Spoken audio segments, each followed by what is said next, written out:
Hi, I'm Jim W6LG, your ham radio Elmer here on YouTube. Welcome to my radio room in Rockland, California.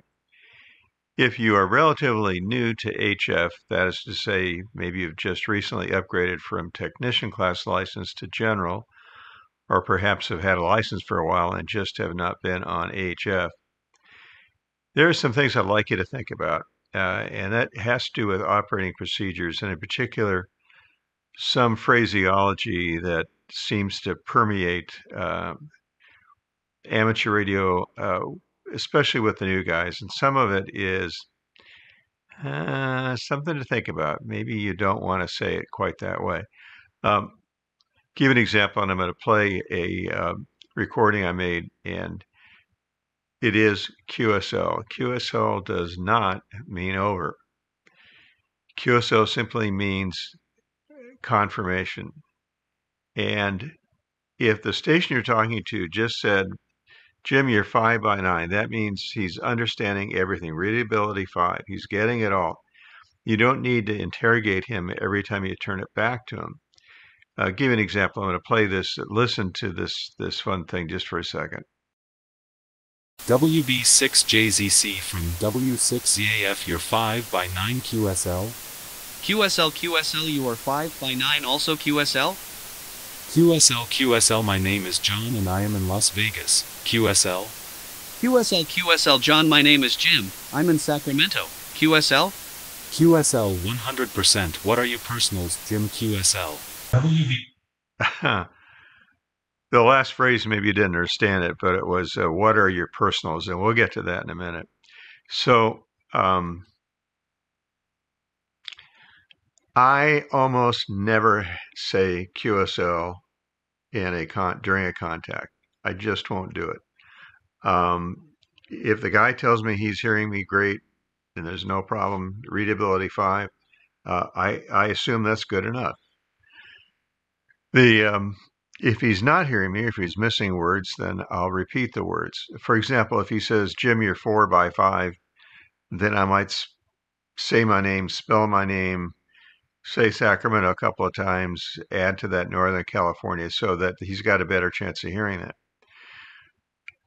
Another thing to think about is when someone asks you to clarify the suffix on your call sign maybe, or what's the prefix, give that person just what they've asked for. Don't launch off into giving your call sign, whatever it is.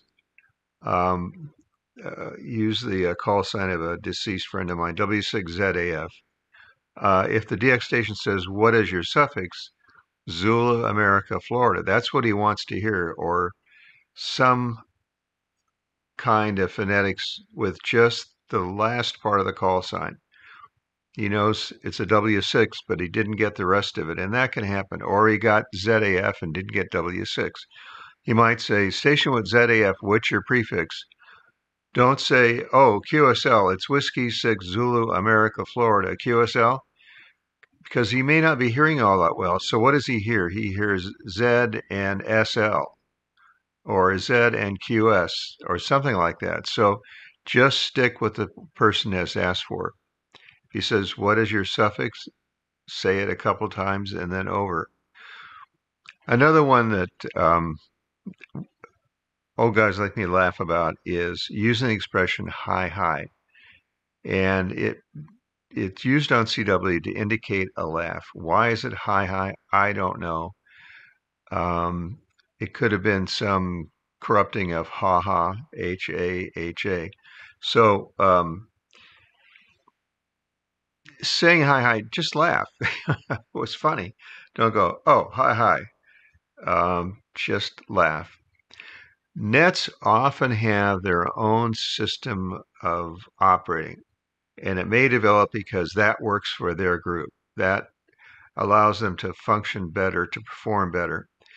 And one thing that nets sometimes allow, is if it's a net with a bunch of guys in it, is to say contact. And contact means, hey, I heard somebody identify, or my friend John is there. And after you got through transmitting, before the net control transmitted, I stuck in contact. That's acceptable in a net. It is not acceptable when 2 or 3 guys are talking and you want to break in.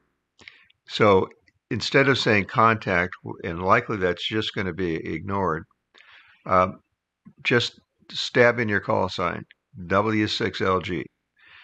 And the group will either acknowledge you or not. If they don't, then they don't want you to break in. Another thing that you might really want to think about not saying is break, break if you want to enter a conversation. For some groups, break, break means I have an emergency, or break, break, break, I have an emergency. Something like a pilot saying pan, pan, or declaring an emergency. You've got something that needs help now. So when you say break, break, the guys that are talking are going to stop and say, okay, what's the emergency? Don't do it. If you have an emergency, that's one thing. Do it, say it, do whatever it takes.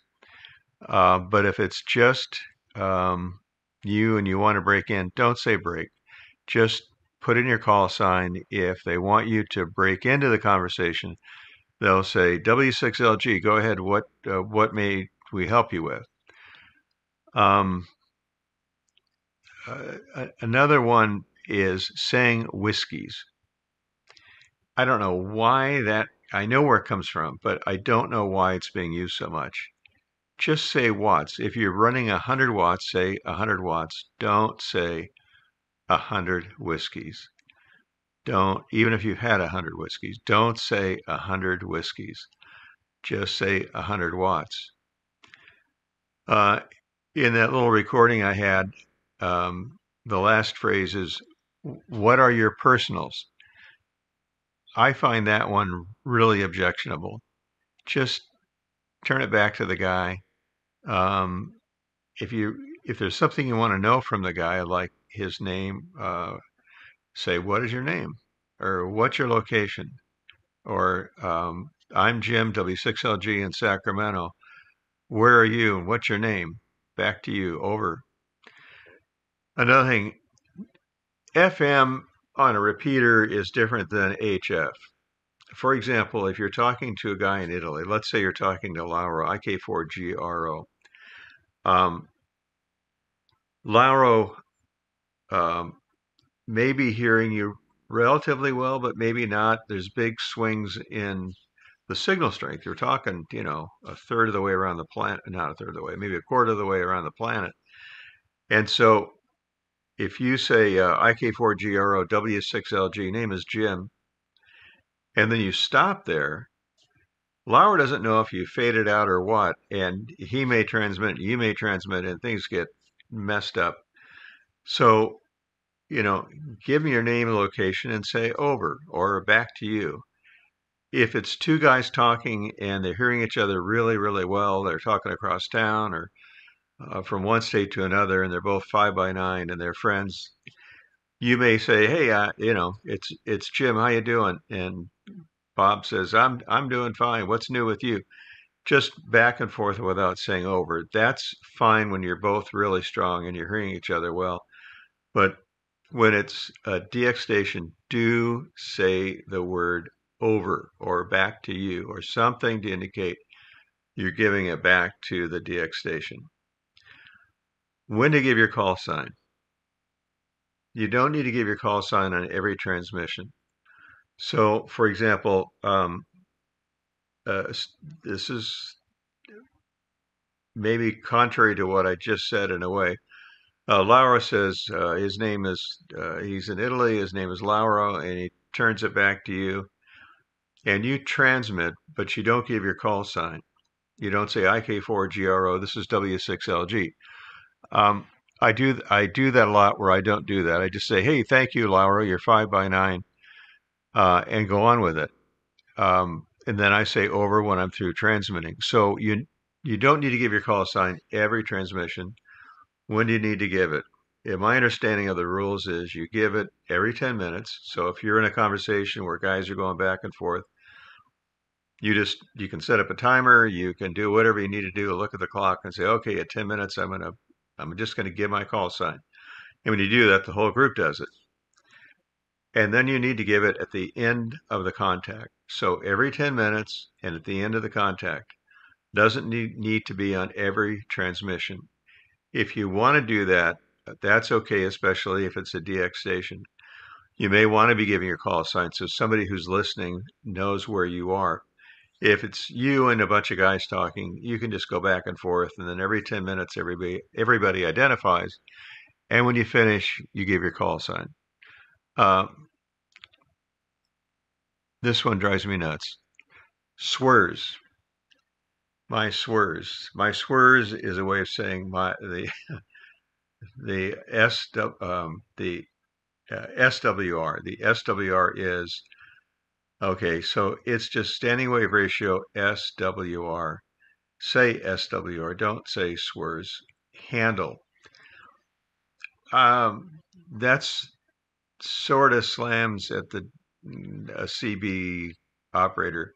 Just say my name is Jim. My name is Tom. My name is whatever. Avoid trying to say my handle is. Signal reports. Understand that a signal report is just that. But the first number is readability, 1 through 5. Signal strength, 1 through 9. If you are not hearing that station very well and you say, gee, I missed your name and I'm not sure about the call sign, but you're 5 by 5. No, you're not. You're maybe 3 by 5. The way I gauge it is if I'm understanding about 90% of what he's saying, he's going to be 4 by something.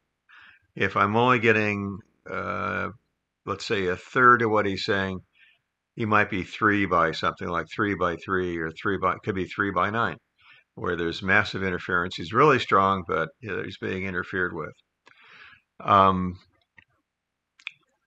Those are the kinds of things, and I'll add to this list that I would like you to think about not saying or modifying what you do say.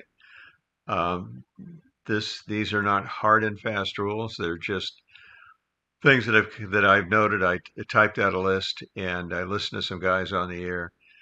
And these things like high, contact, whiskeys, personals, over, back to you, when to give the call sign, 73, handle, SWRS, and signal reports 5 by 9. It's best to use plain language to make things clear, to practice that, to stick with that. As I said in a prior YouTube video, slow your speech down. Learn to talk it up just a bit, but don't yell. Talk in a normal tone. Talk at a normal level, but talk it up just a bit. Enunciate a little. Because the guy that you're talking to, let me tell you a story, may not speak English very well. As a kid, there was a station on Sao Tome Island. His name was Al, CR5SP. Now, he didn't speak English, but he wanted to talk to stations in the U.S. And so I finally worked him, and it was a hard one to work. It was really rare. I worked him long path, a long way around the planet, because I didn't have a short path signal. I couldn't, I had a mountain that completely blocked me going to the north and the east. Finally, one day, he gets my call sign and part of it. My call was WB6JZC. So I keep repeating it. Finally, he gets it. But all he could say was, my name, Al. 5959, my name, Al. And he would give the name of the island, and that was it. The letters of the alphabet, he struggled with them. He wasn't sure. When it came to mind, it was just, it probably took me 10 times to get him to understand my call sign. Point being, I recognized that Al didn't speak English. Yes, he knew enough English to establish contact and give a signal report, but that was it. So saying something like,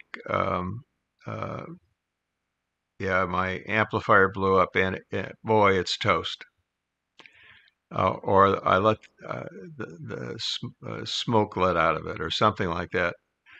Um, he's not going to understand any of that because he barely understands numbers and letters. So understand the guy you're talking to in another country, he may speak perfect English enough to make contact, but beyond that, he may not. He may, but he also may not. There are some guys on the air that are absolutely. I've got one friend who was an English teacher, and he lives in Europe. He understands everything, and he's as fluent in English as anybody.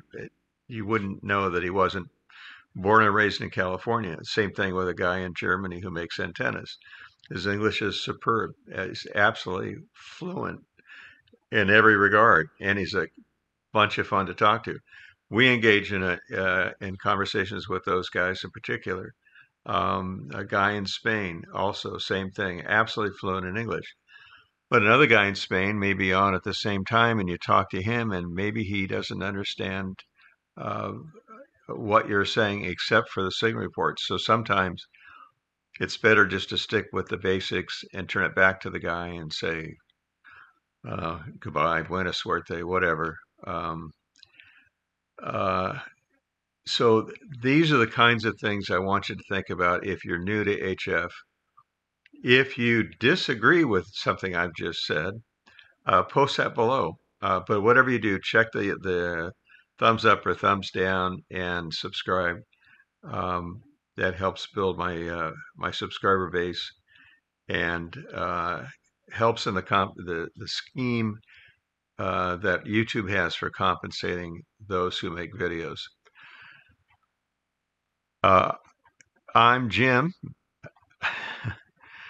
I'm in Rockland, California, and you're 5x9. Oh, I forgot one. I forgot this one. This should have been at the beginning. It's on my list. 73. It's never very 73. It's never 73's. It's never very best 73's. It is just 73. It was the number of a message in a telegraph office, and it's a nine. You can look it up. It's a 92 code, and each of those numbers, like 33, 44, whatever it was used as a shorthand to convey a message on the telegraph line. Betty says 33, 42, 59, 73 from Sue. That was the message. So all he had to do was to send that, and it conveyed the entire message. The guy at the other end would take those numbers and convert them to whatever it should be. The end of it was best wishes. 73 W6LG.